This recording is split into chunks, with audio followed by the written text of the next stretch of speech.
So today we are at a coffee shop. Mm-hmm. If you saw our weekly review on the 100 Days Challenge, you've already seen us here. Sorry, I'm professional. It's all good. We all know you're unprofessional. It's true. So we want to talk a little bit about the difference between these two cups of coffee. Not really the flavor or anything like that, but just like the price difference and why this cup, even though it costs about the same cup price as that cup, is not an overpriced cup. So where's that cup from? So this one's from Cafe Bella. It's one of our favorite coffee shops out here in New Mexico. Really, really great. And this one's from the place that we were eating at, which we won't name. Yes. We're going to just about to slander them. Slander them. Just kidding. They're great. They're a great place. I really do appreciate what they do for the community. You know, they have lots of shops out here in the community, so it's cool. They do. But provide a lot of jobs. Good thing. But I feel like that's an overpriced cup of coffee, even though it's the same price as this cup of coffee. Mm-hmm. And so let's talk about that. Why is that, Dan? Okay, why would this be a good coffee and that one not so much? Why is this a good investment for my money, and this one just buys me some Wi-Fi? Buys you some Wi-Fi. So here's the deal. What you don't realize is, or what you don't realize, you obviously know this. You've heard this before. Yeah. You've done some research on it in the last 10 minutes. Yes. As I've allowed somebody else to educate me, and no one else. And no one else. So we recorded this video and it got messed up. Anyway, that's the inside joke there. Ha ha ha.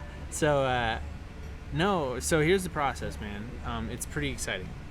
It's exciting for me, at least. I love it. So, the coffee beans, there's a lot of process in the coffee bean thing. Mm-hmm. And in order for a coffee bean and a cup of coffee to really come out to its full maximum flavor and actually be able to taste all those things that people talk about, you have to have every step of the process in line. Before the bean even gets to the roaster, there's so many different things that have to happen, or else the cup of coffee that you're going to get is just going to take us like every other cup of coffee. So the first step... I.e. What? I.e. this. That example. One. Yes. Which that one I'm sure is roasted in a somewhat... It's a local roaster. Mm-hmm. Yeah, this is local. It's local because the company that owns this cafe is actually the one that's roasting these coffees. So it's like... That should be a good thing. But... I don't know where they're getting their I know this is good. I've had this cup of coffee and it's just like so amazing, and I can taste all the different flavors. That one, it's muddied up. Yeah. So it just tastes like burnt, nothing. Same like old coffee. Stuff you It's get like at Starbucks or whatever. Yeah. So this cup of coffee, let's just talk about the process. Okay. I guess is what I'm trying to say. So first you have to pick the coffee when the cherry's red. Now that's the not the actual bean. It's not called a cherry, but the bean inside of the cherry. The fruit that it comes off the tree has two beans in it, right? Right. And when it's ripe and red, that's called the cherry, and that's when you pick it. See, I remembered a little bit. Sorry, there's all this like sprinkler thing. It keeps freaking me out, like someone's behind us, ready to kick us out. It's possible any moment now. We're testing fate here. Right, keep going. Yeah, we are.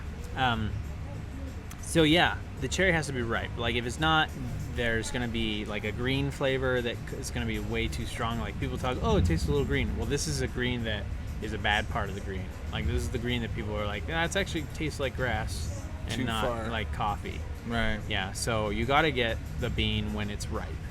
Okay. And then there's where people are picking the bean and where they're processing the bean.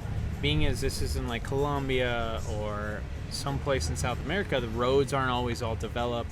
Right. Sometimes that road can be like a 2-day or 3-day process.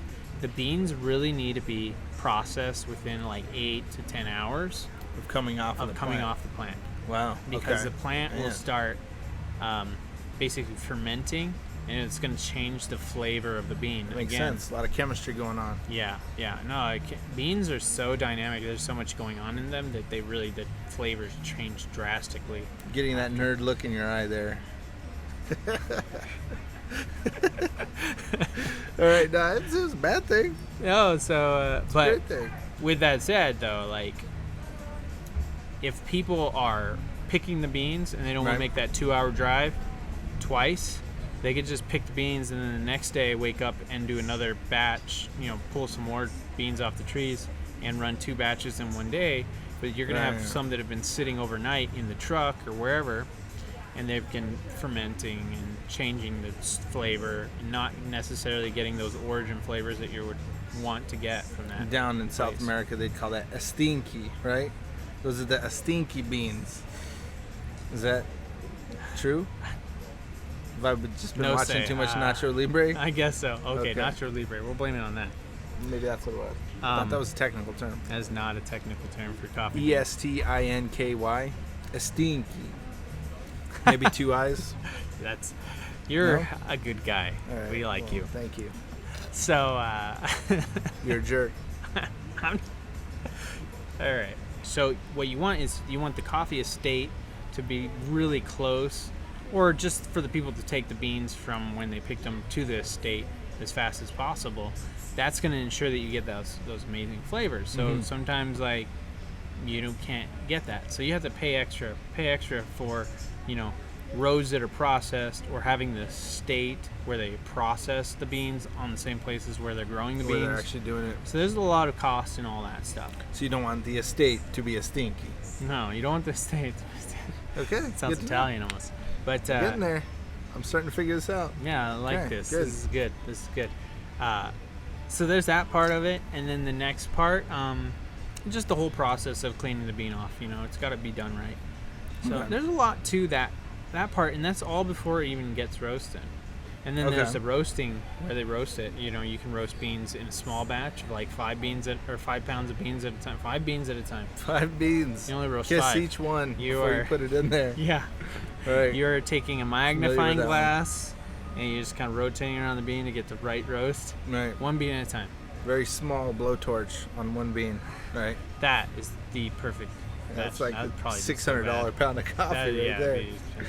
No, but you get being serious. Like 5 pounds at a time. 5 pounds at a time versus like 40 or 100 pounds at a time.